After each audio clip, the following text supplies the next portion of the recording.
Mas Adam sudah menikah belum? Alhamdulillah sudah. Tanpa mantra kan? Tanpa mantra. Berarti jodoh bukan dari Iya. mantra. Iya, Bang Ros. Jodoh dari Allah. Iya, benar. Iya benar katanya. Ya udah berarti Pak Ustadz sekarang coba mau memberikan solusi dulu ya. Ada keluhan lagi nggak? Misalkan tidur apa kayak tercekik atau apa gitu? Ya, kalau tidur itu susah, kayak banyak yang ganggu.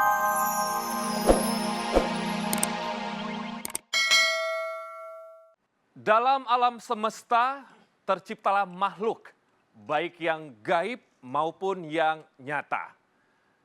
Ada yang kasat mata, namun juga banyak yang masih menjadi rahasia. Di program ini kami akan mengungkap rahasia menjadi kasat mata. Pemirsa, selamat datang di Rahasia Batin, melampaui mata batin.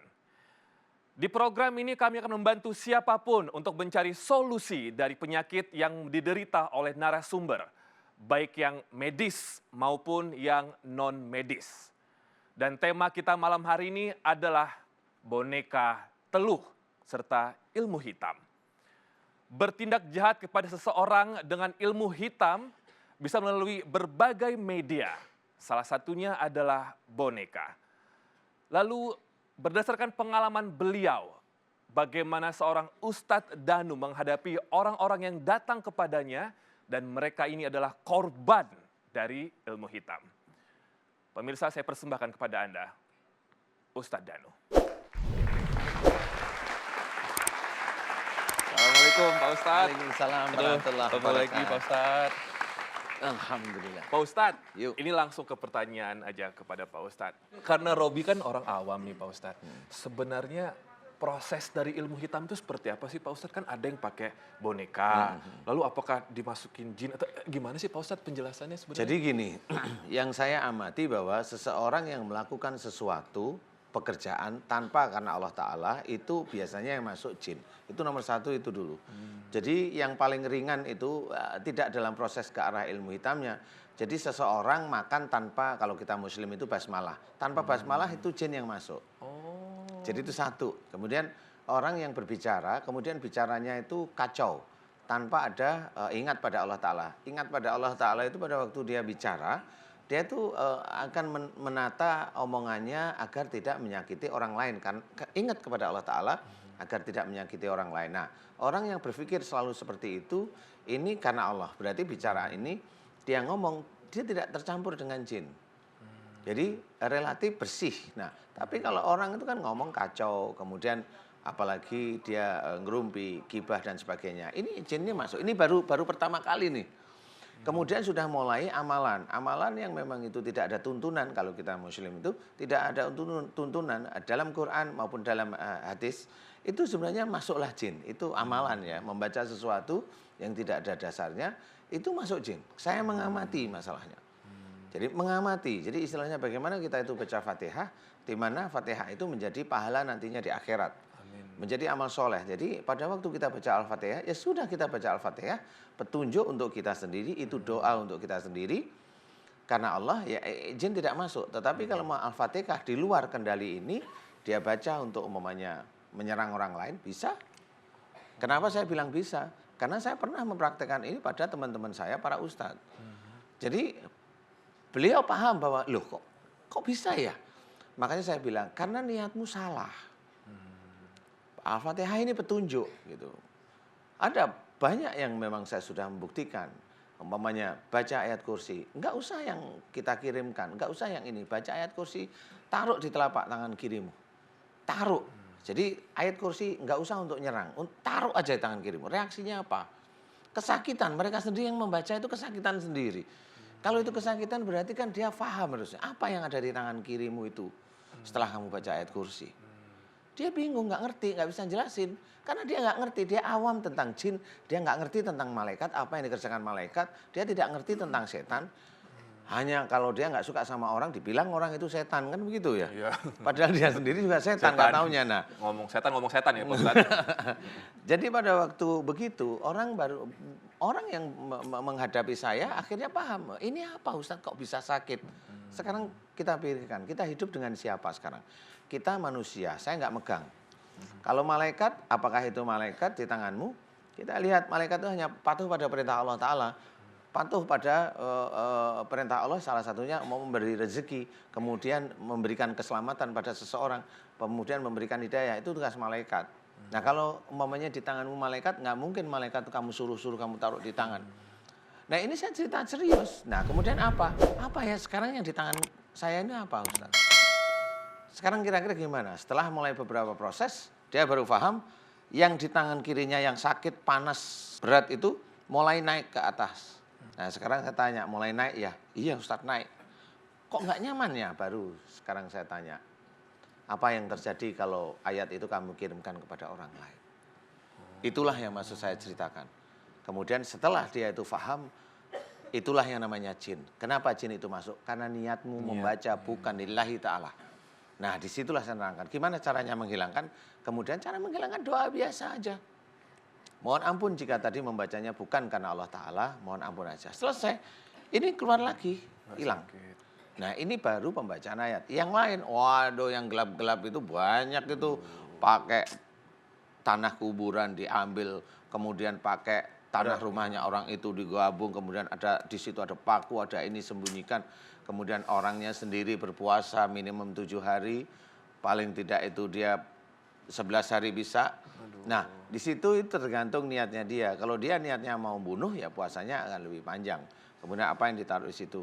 Kemudian dia baca mantra atau pakai ayam atau pakai macam-macam. Kalau dukun itu macam-macam dia. Ada yang kain kafan ya Pak Ustadz sampai gali kuburan yang baru mereka diambil gitu segala macam. Aduh. Iya, kalau itu biasanya untuk ilmu aja. Kalau ambil kain kafan itu ilmu. Biasanya kalau mereka biasanya ilmunya untuk ngilang katanya.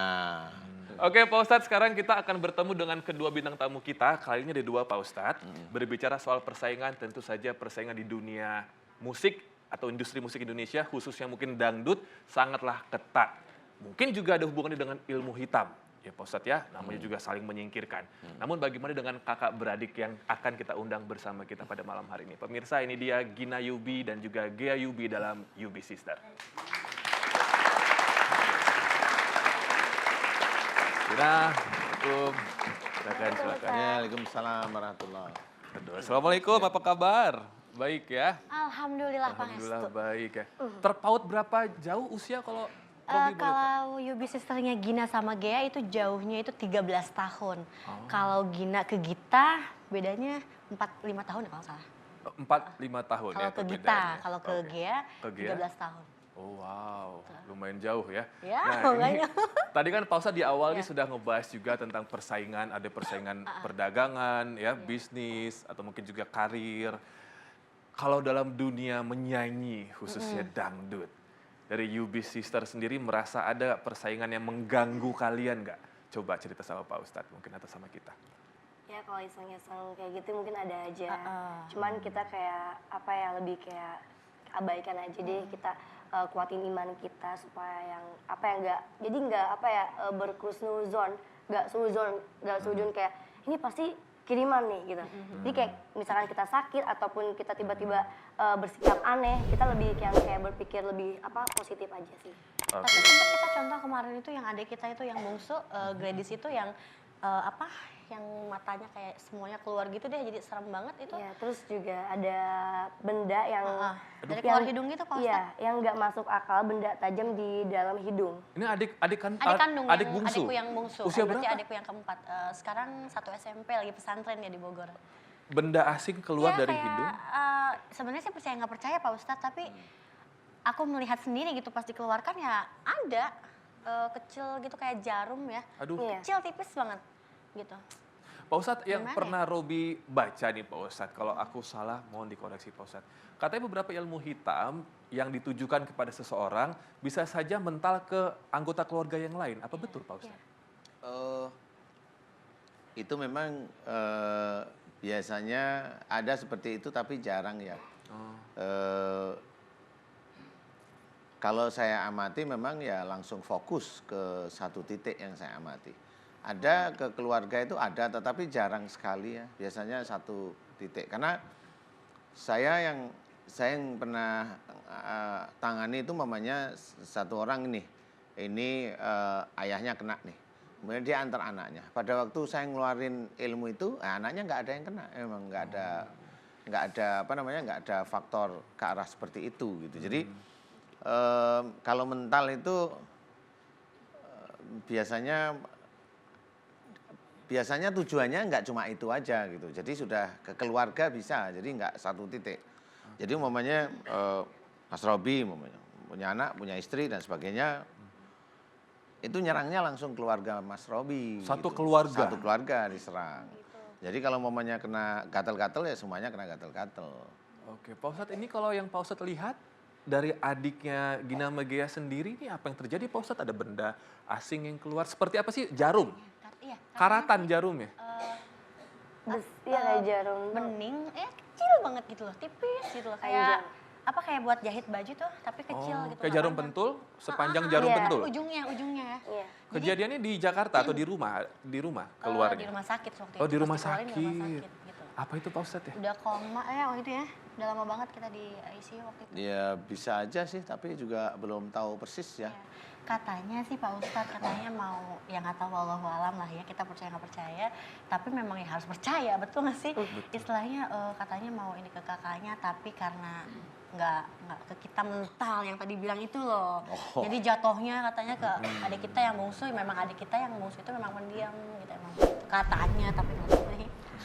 Nah, Pak Ustadz, untuk narasumber pertama kita yang akan kita undang di Rahasia Batin adalah seseorang yang pernah berkelut dan juga menggunakan ilmu hitam untuk menarik perhatian wanita. Langsung saja, ini dia. Halo Mas, Assalamualaikum. Apa kabar?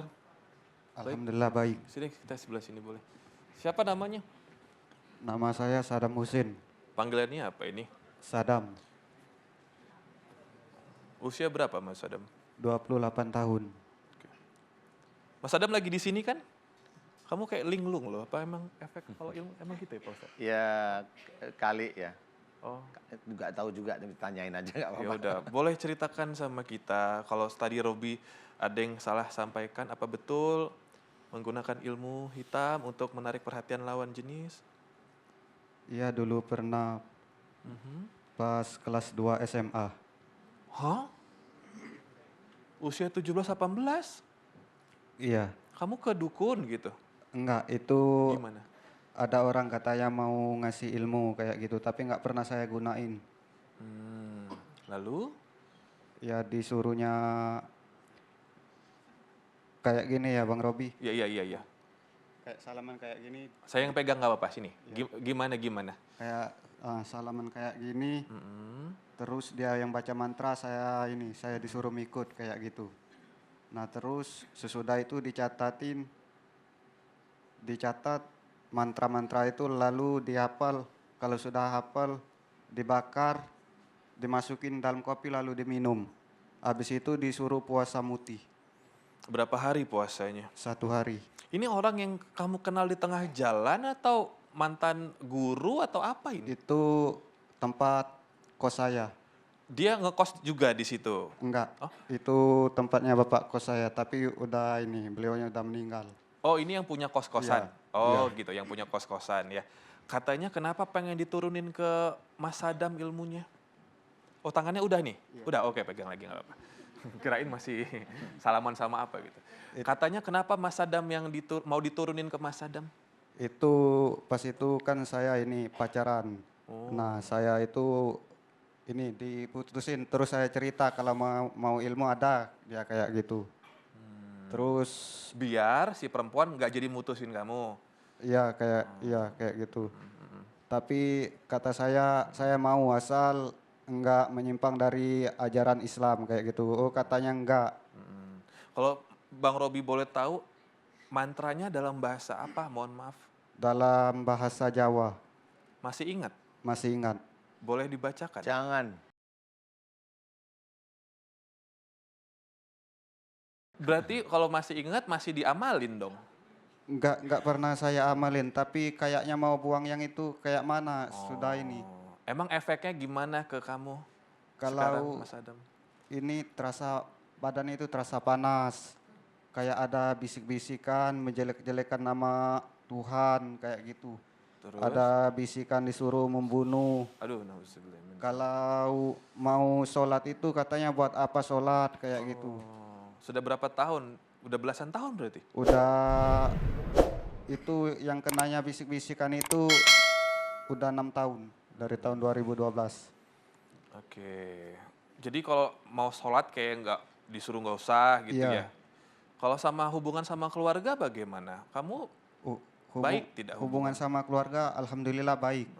keluarga tahu kalau Mas ada rasa tersiksa begini Mas Adam ya?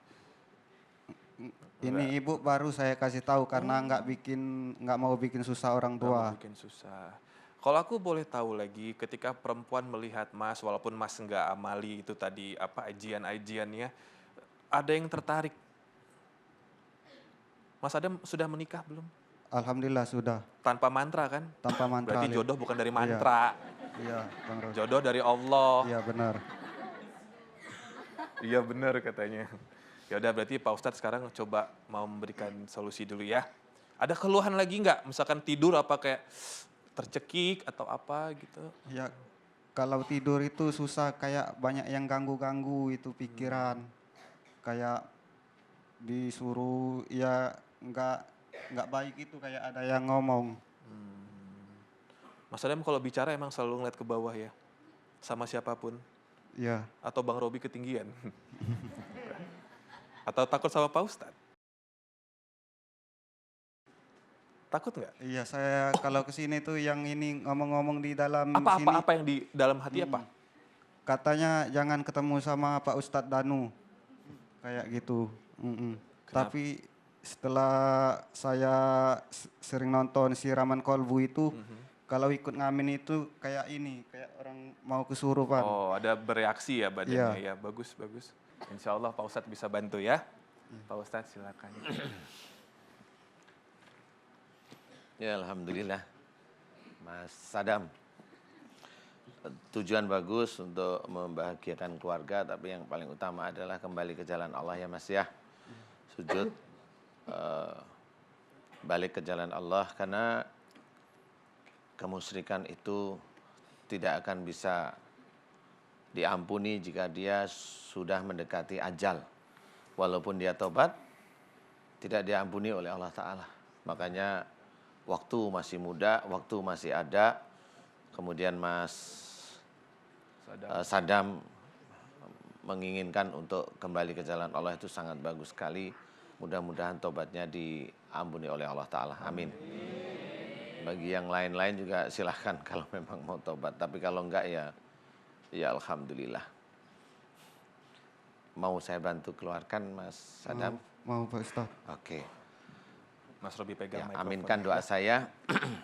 Tenang, khusyuk. Mudah-mudahan Allah mengizinkan seluruh ilmu-ilmu Mas Sadam keluar ya. Amin.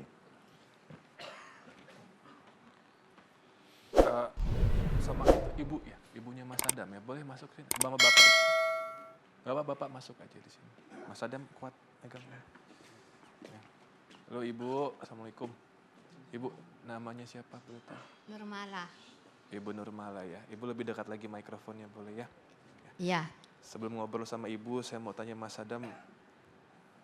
Yang bereaksi tadi, matamu merah sekali. Memang pegal banget? Atau ada kayak yang keluar dari tangan atau apa? Kayaknya ada yang keluar. Dari dua tangan? Iya. Lalu? Ya nggak tahu tangan itu gitu sendiri. Oh, bergeraknya dari mana tadi? Dari sini. Dari pundak, Iya. dari bahu, Dari bahu ke ujung tangan? ujung tangan. Berkali-kali keluar Iya. gitu? Iya. Setelah keluar apa rasanya sekarang?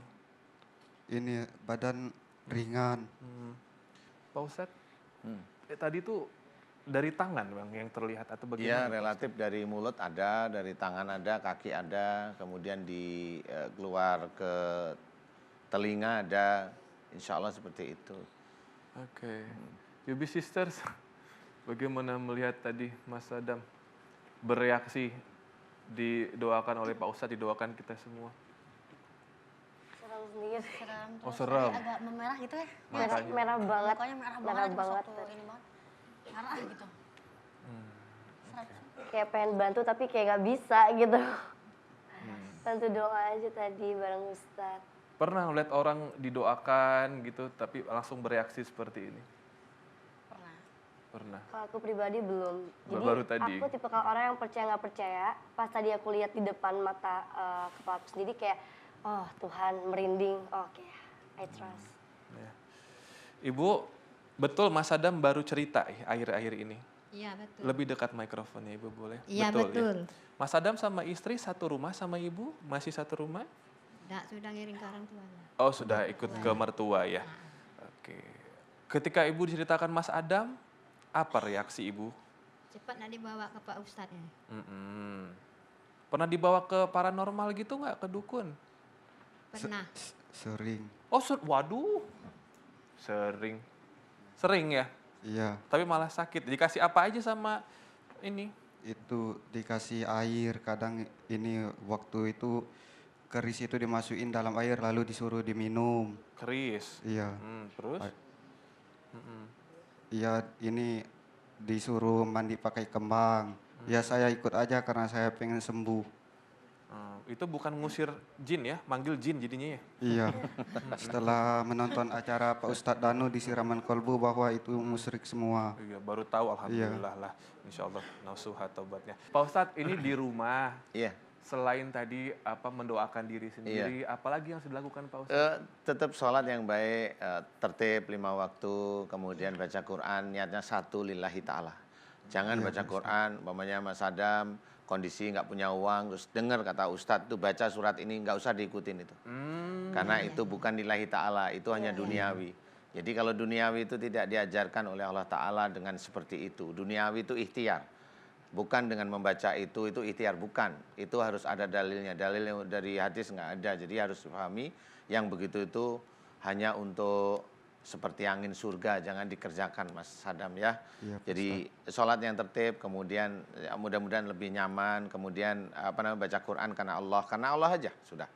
Iya. Kemudian ya lillahi ta'ala, kemudian sayang orang tua, sayang istri, mudah-mudahan dengan baiknya Mas Sadam ini pada Allah, kemudian berbuat baik beneran, mudah-mudahan rezekinya mulai dituntun oleh Allah Ta'ala. Amin ya Allah. Jadi Amin ya Allah. memang diceritakan dalam salah satu ayat Quran, wa fis sama'i rizqukum. Jadi diceritakan bahwa di langit ada jalan rezekimu. Jadi rezekinya Mas Sadam ini bisa ada, di langit sudah ada. Bagaimana caranya rezeki itu datang? Diterangkan di ayat yang lain, innahum kanu qabla dzalika muhsinin. Sesungguhnya mereka senantiasa berbuat baik di dunia. Jadi berbuat baik itu bisa menjadikan Allah melapangkan rezeki kita. Jadi nggak cuma Mas Adam, semuanya. Iya, Pak Ustadz. Ya, salah satunya itu.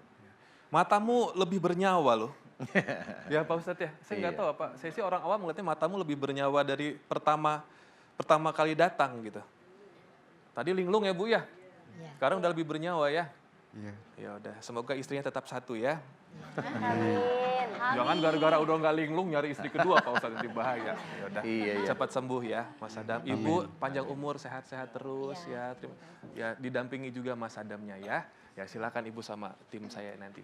Ya silakan, hati-hati Ibu. Ya.